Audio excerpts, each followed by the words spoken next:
Alors, en clair, la personne, quand elle n'a pas ses règles, ressent une fatigue intense quand les cycles sont longs. Alors, au-delà d'une fatigue intense, le fait d'avoir des cycles longs ou de souffrir d'aménorrhée, c'est-à-dire cycles longs, ça va être des cycles de 50-60 jours. On parle d'aménorrhée lorsque vous dépassez les 90 jours. À partir de 90 jours, on va parler d'aménorrhée. Et il y a beaucoup plus que la fatigue quand on souffre d'aménorrhée. Il y a les problèmes de morale. En clair, on est nerveux, on souffre d'anxiété, on a des sauts d'humeur très importants. En plus de la fatigue, il faut savoir que la progestérone, donc l'hormone que l'on sécrète en deuxième partie de cycle, c'est une hormone cocooning. Donc c'est une hormone dans laquelle on va se sentir bien. Le fait de ne pas avoir ces cycles va également donner des problèmes de libido, va également entraîner des problèmes métaboliques, va également entraîner des problèmes avec votre thyroïde. En fait, c'est une maladie en chaîne.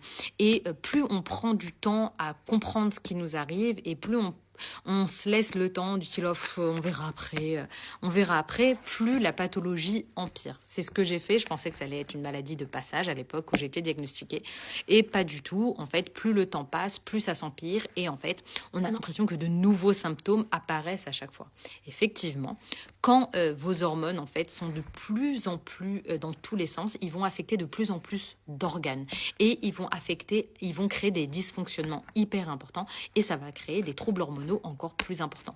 Donc imaginons à la base vous aviez simplement des cycles irréguliers, ensuite vous allez vous retrouver avec des insomnies, une prise de poids, ensuite ça va créer, ces insomnies vont créer des problèmes métaboliques, vont créer de l'inflammation, va créer de la fatigue, ensuite cette fatigue va pouvoir créer également une hypercortisolémie, c'est-à-dire que vous allez commencer à être de plus en plus stressé, de plus en plus anxieux, de plus en plus tendu, etc., etc.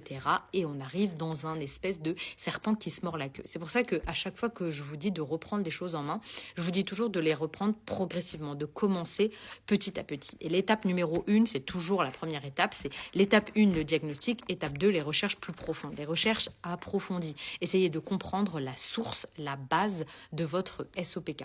Quel type de SOPK vous avez, quel type de choses vous devez mettre en place. Si vous avez la moindre question, n'hésitez pas, je vais essayer de répondre au maximum de questions dans ces prochains jours.